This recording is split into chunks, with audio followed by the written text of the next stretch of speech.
ప్రభాకర్ గారు సమాధానం ఇస్తూ పోలీసుల ఆత్మస్థైర్యం దెబ్బతీయొద్దని పోలీసుల కోసం మనందరం కూడా నిలబడాలన్నారు. వారితో నేను పూర్తిగా ఏకీభవిస్తున్నాను అధ్యక్ష. ఎందుకంటే పోలీసులు రాత్రి పగళ్ళు మన కోసం వాళ్ళ జీవితాలను కూడా లెక్క చేయకుండా వారు ఈ సమాజం కోసం, ప్రజల భద్రత కోసం, ఈ రాష్ట్రం కోసం పనిచేసేటువంటి వ్యక్తులు. దాని విషయంలో మాకు ఎలాంటి భిన్నాభిప్రాయం లేదు. అందుకే ఆనాడు ఈ కేసీఆర్ గారి ప్రభుత్వం పోలీసులకు పెద్ద ఎత్తున 46,000 మంది రిక్రూట్మెంట్ చేసినాం. మేము కొత్త కమిషనరేట్లు పెట్టాం, ట్రాఫిక్ పోలీసులకు అలవెన్స్ తెచ్చాం, పోలీసుల సంక్షేమం కోసం ఆరోగ్య భద్రత లాంటి పథకం కూడా తెచ్చాం అధ్యక్ష.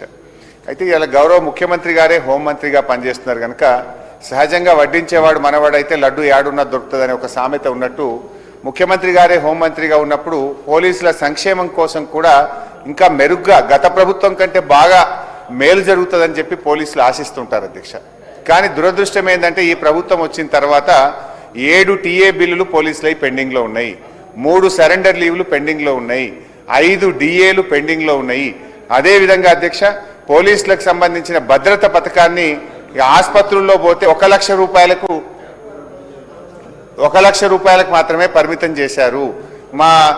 మా సిపిఐ శాసనసభ్యులు సాంబశివరావు గారు చెప్తున్నారు, మా కొత్తగూడెం జిల్లాలో 72 టీఏలు పెండింగ్లో ఉన్నాయంటున్నారు. కొన్ని జిల్లాల్లో టీఏలు ఇచ్చి కొన్ని జిల్లాల్లో ఇవ్వకపోవడం. నేను రాష్ట్రంలోని 1,30,000 మంది పోలీసుల పక్షాన మాట్లాడుతూ ఉన్నాను. ఆ పోలీసులు రాత్రింబవలు కష్టపడే వాళ్ళ టీఏలు, డిఏలు, సరెండర్ లీవులు మీరు దయచేసి ఆపకండి. మీరు గత సంవత్సరం కంటే పోలీస్ శాఖకు ఈ బడ్జెట్లో 400 కోట్ల రూపాయలు తగ్గించారు. ఇయర్ ఆన్ ఇయర్ పోలీస్ శాఖకు బడ్జెట్ పెరుగుతుందా తగ్గుతుందా? ఎందుకు తగ్గించారు?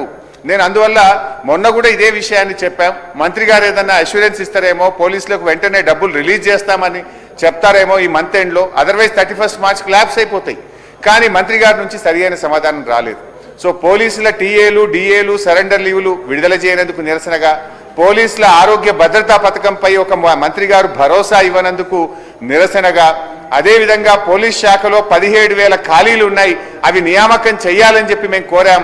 దాని నుంచి కూడా మంత్రి గారి నుంచి సమాధానం రానందుకు నిరసనగా, అదేవిధంగా పోలీసులకు కొత్త వాహనాల విషయంలో కూడా మంత్రి గారు తన సమాధానంలో చెప్పనందుకు నిరసనగా, బీసీల ఆత్మగౌరవ భవనాల విషయంలో ఒక స్పష్టమైన హామీ ఇవ్వనందుకు నిరసనగా, బీసీ సప్లాన్ అమలు విషయంలో, బీసీ కార్పొరేషన్ల నిధుల కేటాయింపు విషయంలో కూడా మంత్రి గారు స్పష్టంగా తన సమాధానం చెప్పనందుకు నిరసనగా, ఆర్టీసీ కార్మికులను వెంటనే ప్రభుత్వ ఉద్యోగులుగా గుర్తించాలని ఒక స్పష్టమైన డేట్ చెప్పాలంటే దాని మీద కూడా మంత్రి గారు తన సమాధానాన్ని దాటవేసినందుకు, ఆర్టీసీ కార్మికుల పట్ల వారు చూపిస్తున్న వైఖరికి నిరసనగా బీఆర్ఎస్ పార్టీ తరఫున మేము వాకౌట్ చేస్తున్నాం అధ్యక్ష.